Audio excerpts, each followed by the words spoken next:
जय माँ काली फ्रेंड्स, कैसे हैं आप सभी लोग। मैं आशा करती हूँ आप सभी लोग बहुत अच्छे होंगे और माँ काली का आशीर्वाद आप लोगों के जीवन पर हमेशा बनी रहे। मैं ऐसी माँ से प्रार्थना करती हूँ आप लोगों के जीवन के जितने भी कष्ट है माँ सभी को दूर करे और आप लोगों के जीवन में माँ नई नई उम्मीदें लाए और नई नई रास्ते खोले।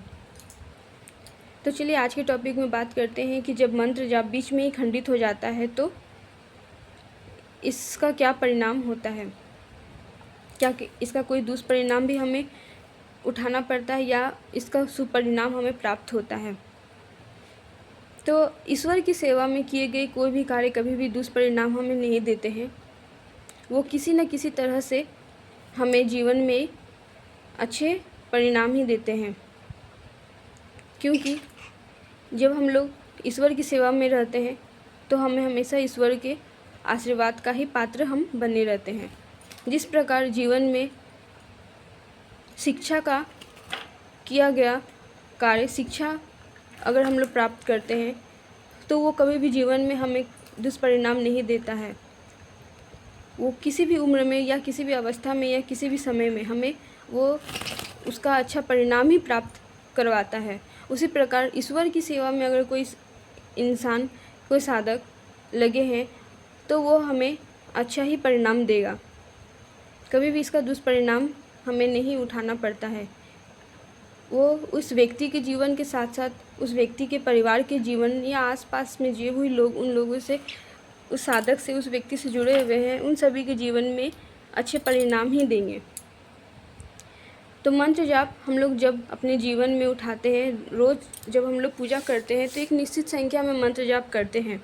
वो हम लोग अपने क्षमता अनुसार एक निश्चित समय के अनुसार उस मंत्र जाप को आगे कंटिन्यू करते हैं।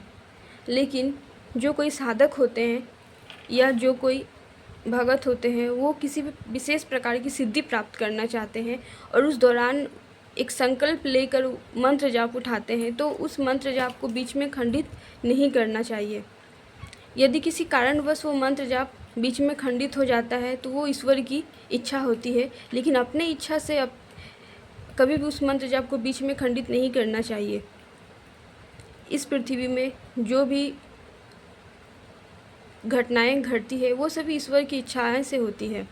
तो यदि मंत्र जाप भी हम लोग किसी संकल्प लेकर उठाते हैं और बीच में खंडित हो जाता है तो वह ईश्वर की इच्छा को हम लोग को मान के हम लोग एक नए प्रकार से उस संकल्प को उठाते हैं, फिर से नए मंत्र जाप को संख्या निश्चित करते हैं। एक निश्चित अवधि में, एक निश्चित अनुशासन में रख के हम लोग उस मंत्र जाप को आगे कंटिन्यू कर सकते हैं।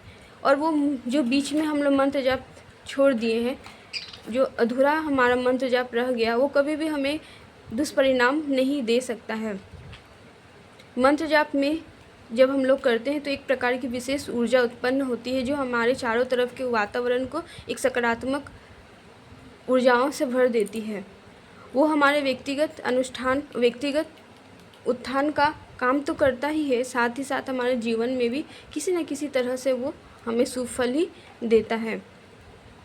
तो मंत्र जाप यदि बीच में छूट जाए तो हम लोग फिर से नए संकल्प को लेकर उठाकर ईश्वर के सामने प्रार्थना करके क्षमा याचना मांगकर हम लोग उस मंत्र जाप को फिर से आगे कंटिन्यू करते हैं। और यदि कोई बुरी शक्ति या कोई अन्य प्रकार की शक्तियाँ होती है जिसका यदि हम लोग साधना करते हैं और उस दौरान उस मंत्र जाप का बीच में खंडित हो जाना होता है तो वो मंत्र जाप हमें किसी न किसी तरह का हानि में डाल सकता है। इसका कोई निश्चित नहीं है कि वो हमें अच्छा फल दे या बुरा, क्योंकि ये यदि ईश्वर की सेवा से, ईश्वर की सत्ता से नहीं जुड़ी हुई है तो ये हमें कहीं ना कहीं दुष्परिणाम ही देते हैं। और यदि ईश्वर की सेवा से किसी भी प्रकार से हम लोग जुड़े हुए हैं तो वो कभी भी हमें दुष्परिणाम नहीं दे सकता है। तो यदि मंत्र जाप बीच में छूट जाए तो इससे किसी भी प्रकार का मन में शंका नहीं बैठाना चाहिए या उत्पन्न करना चाहिए कि मंत्र जाप हमारे बीच में ही छूट गया है और इसका कहीं कुछ दुष्परिणाम हमें भोगने पड़े तो ऐसा नहीं होता है। कोई भी मंत्र जाप अगर बीच में छूट जाए तो हम लोग उसे फिर से शुरू कर सकते हैं और उसके शुभ परिणाम को भी प्राप्त कर सकते हैं।